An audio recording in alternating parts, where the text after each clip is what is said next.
Dear students, we are looking at the questions for the chapter Fraudulent and Criminal Behavior. Let's see what sort of challenges are waiting for us. The first one is, let me just read it out and then we can work. When may directors be held liable to contribute to the assets of an insolvent company? So it's about the directors being held liable for of an insolvent company in respect of wrongful trading. So this wrongful trading refers to the fact that the company was insolvent and the directors continued to trade. Okay, because when it is insolvent, they should not be trading. They should stop because the company is not solvent. It cannot operate, so it does not have enough the cash flows. So that is considered as wrongful trading. Okay, so let's see when the directors might become liable or they might have to contribute to the assets. Okay, because when a company becomes insolvent, they have to sell all their asset to pay the creditors. So let's see the first one. When the directors have the intention of defrauding creditors. Okay, so this is not wrongful trading. This is fraudulent trading. So when the director have this intention of defrauding creditors, so that is not the case of wrongful trading. Okay.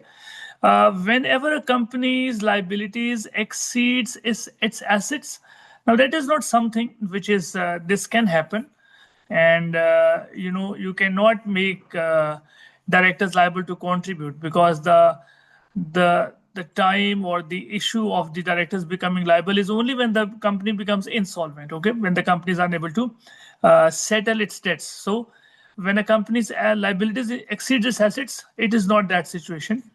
Whenever a company becomes insolvent, now that's not the case. It is not the director's job to pay the money when the company becomes insolvent. Okay, so the assets of the companies have to be sold, and then the creditors would be settled. If we look at the last statement, when the directors knew or owe to have known that insolvency was inevitable.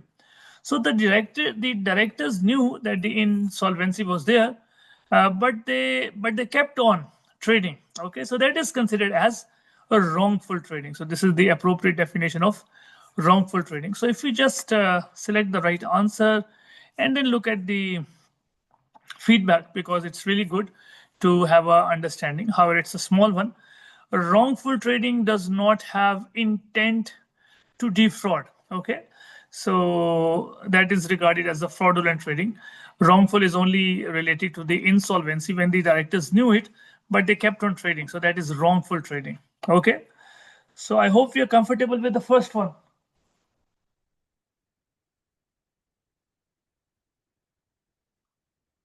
Okay, so here we go. That's good. And then let's move on to the next one. Let me just clear the drawings first and then.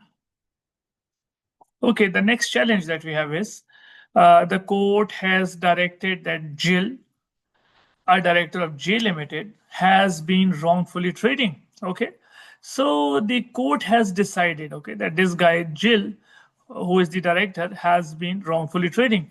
So clearly, this guy knew that the company was insolvent and he kept on trading. What are the possible consequences for Jill? Now, Jill may be fined, Jill may be imprisoned, she may be required to contribute to the assets of J. Okay, so this is a situation where they kept on doing the trading. So in such a situation, the directors will be made to contribute to the assets. Okay, on winding up, when the assets of the company are not enough, then the directors have to contribute. Okay, because it is their fault. They should have stopped trading, but they kept on trading, knowing fully well that the company was insolvent. Okay, so this is the right consequence that will have to be faced by Jill. She may be required to sell her shares in J Limited. That is not the case. She will have to contribute to the assets of J. Okay, so let's see. Let's select the right answer and then look at the feedback as well. Jill may be personally liable. Wrongful trading is a civil offense. Okay, so you get your imprisonment and fines when you have a criminal offense. So we also get to know that this wrongful trading is only the civil offense. Okay, I hope this one is clear. We get to know various angles by looking at this question. Okay, that's good. Fine. So we have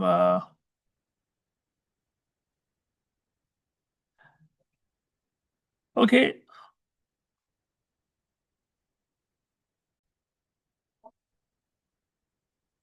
Dear students, the next question that we have, let's see the challenge it poses. So, for which of the following actions may the directors be liable to contribute to the funds of the company? You see, these are all linked questions, and we are all focused on the directors. And when the same concept comes again and again, that reinforces your understanding. Okay, so on winding up a company, it is discovered that it has been trading when the directors knew that insolvent liquidation could not be avoided. Okay. So, for which of the following actions may directors be liable to contribute to the funds of the company? Okay, that's good that I've already received the answer. Okay. All of you can have a go at it. Is it option A, wrongful trading, option B, fraudulent trading, C, illegal dealing, D, market abuse? I've got one feedback here. Yes, it is option A. Is everyone comfortable with option A? The answer is A. It's a simple one because we have been looking at this concept that the director knew that the company could not survive, but they kept on trading. So that is considered as a wrongful trading. And in this situation, the directors are liable to contribute to the funds of the company because when the winding up takes place, everything that the company has is sold and the creditors are paid. So if there's anything short, the directors will be required to contribute. Exactly. Okay. So moving on to the next one, before we do that, the feedback is important. The ACCA have done a good job in developing this feedback. So wrongful trading arises when the directors continue to run an ailing company when they know or ought to be aware that it has no reasonable prospect of avoiding insolvent winding up. Okay. So I hope you understand this concept that it's an ailing company, but the directors kept on uh, running it. The next one, fraudulent trading is a criminal offense and applies at all times, not only on winding up. So this is about the second option. What is fraudulent trading? That it is criminal offense and it can be done at any time, not only on winding up. It arises when a person, not just a director, is a knowing party to a company being run with the intention of defrauding the creditor. So it's not the fraudulent trading is not only related to winding up, it can be done at any time and it's not restricted to directors. So you can see that the upcoming questions are going to be related to the fraudulent trading now, so that when we do all those questions, we will be able to have a good understanding of what fraudulent trading is. And one thing, that it's a criminal offense, and the other thing, that it can be done at any time. So moving on, and by anyone. Okay. So here it's a good question which will help us understand what sort of offense it is. So we have a situation, which type of action, civil, criminal, or both, can be taken in relation to each of the fraudulent trading and wrongful trading. Okay, so let's see. We have these two situations. One is fraudulent trading. We have to see what sort of this action, it's going to be a criminal or civil, and when it is a wrongful trading. So for wrongful trading, it is straightforward.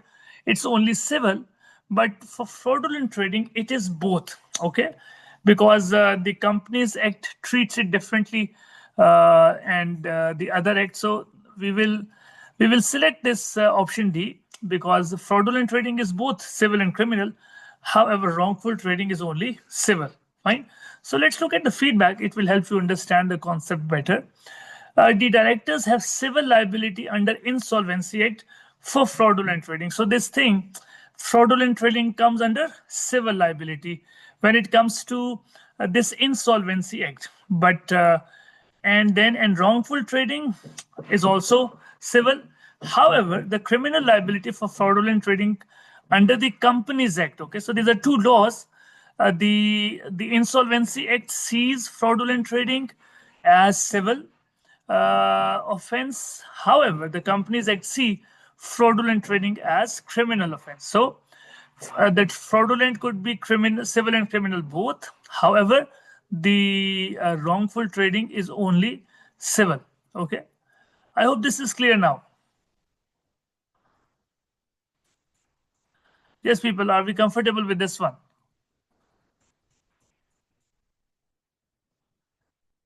Okay, that's good. So we are moving towards the next question here. Let me look what is the challenge. Okay, let's clear the drawings. Fine. We have this issue. Who may be prosecuted and on what grounds? Okay. So we are now entering the questions for the bribery, and we're going to see who could be, prosecuted for bribery. A UK company was bidding for a major haulage contract without the knowledge of the owners or the management. One of the employees paid a bribe to ensure the award of the contract. So this company was bidding, and one of the employees was smart, and he bribed the to award the contract. Okay, so it says without the knowledge of the owners or the management. Okay, so they cannot run away from the responsibility.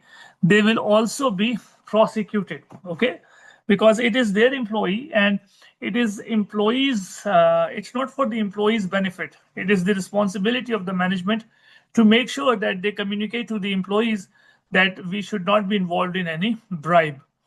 So who may be prosecuted and on what grounds? The company for failing to prevent bribery. Yes, the company must prevent it. And the employee for giving the bribe. So we can say that both 1 and 2 can be prosecuted, and there are reasons as well. So let's see. Giving a bribe and corporate organization failure to prevent bribery are two of the 4 offenses under the Bribery Act 2010.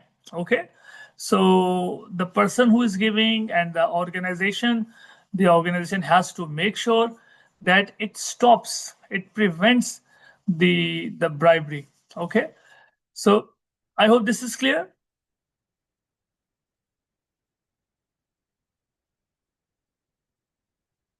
Fine. We have this. Okay, that's good.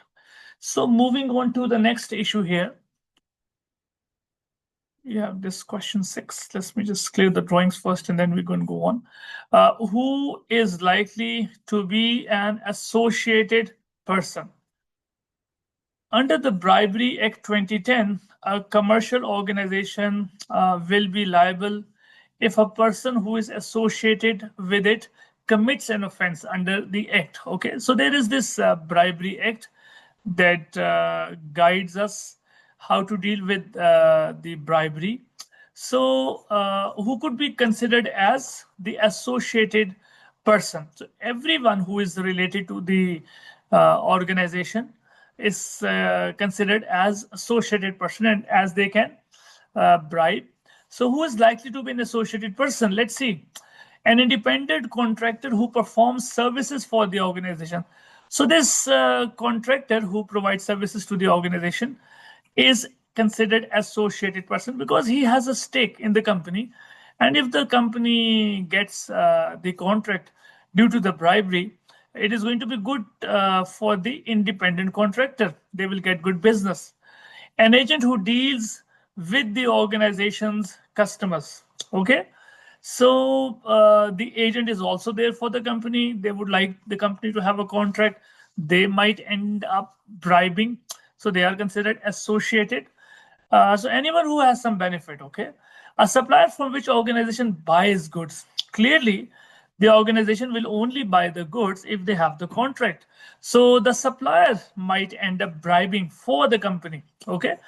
These things are tricky, and you can find many individuals involved. So we would be considering all three here.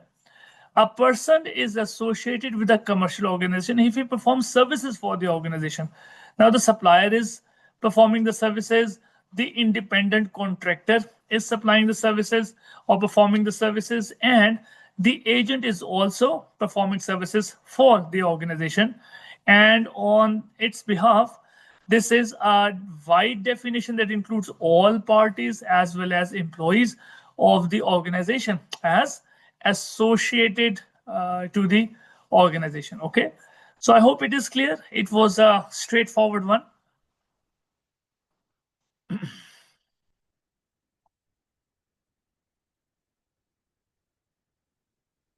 Yes. Are we good to go?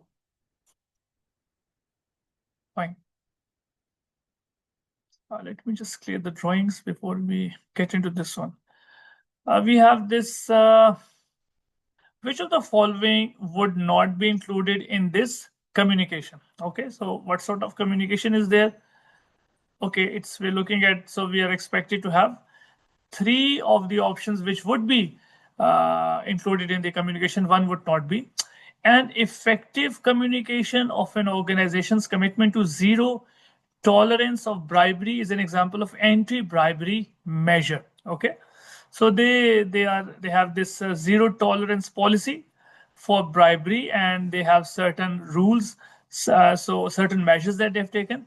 So we are going to see which of them would be effective communication. The first one, the consequences of breaching the bribery policy or contractual provisions relating to bribery prevention for employees and associated persons respectively. Okay, so this is fine.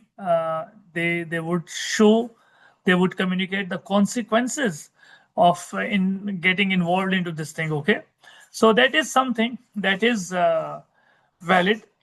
It is something that would be included in this communication. Fine. So that's not the answer. We're looking for something which could not be.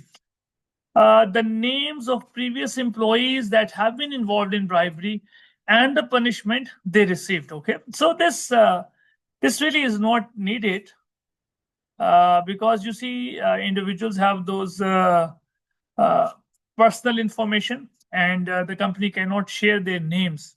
Okay, so this is something which is not involved in the communication for the zero tolerance policy. Okay, so this is the answer. Looking at the third one, reference to the bribery prevention procedures in place or being put in place. Okay, so they would give a reference to the procedures that would be in place. And the last one, commitment to carry out business honestly. Okay, so all of these things are included because when you do the business honestly, you're not bribing, and there are certain procedures which have to be followed, and the reference is given. Okay, so the answer is B.